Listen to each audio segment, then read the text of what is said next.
making sense of much and little. Hello, dear learners. Welcome back to our series on English language learning.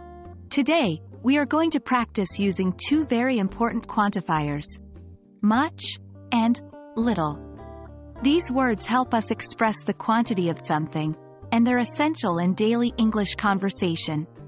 So, let's dive in.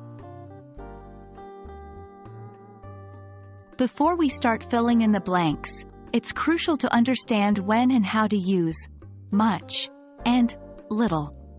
Both these words are quantifiers used with uncountable nouns. Much is used in negative sentences or questions to indicate a large quantity.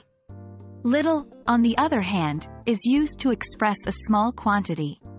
For example, we would say, "There isn't much water left in the bottle."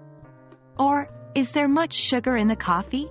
And for little, we would say, "There's little time left to complete the project." Now, let's do some exercises together.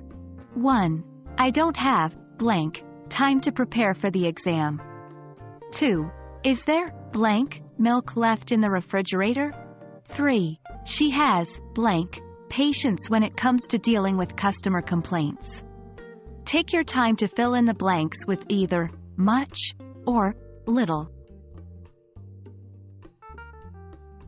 Done? Great! Now let's check your answers. 1. I don't have much time to prepare for the exam. 2. Is there much milk left in the refrigerator?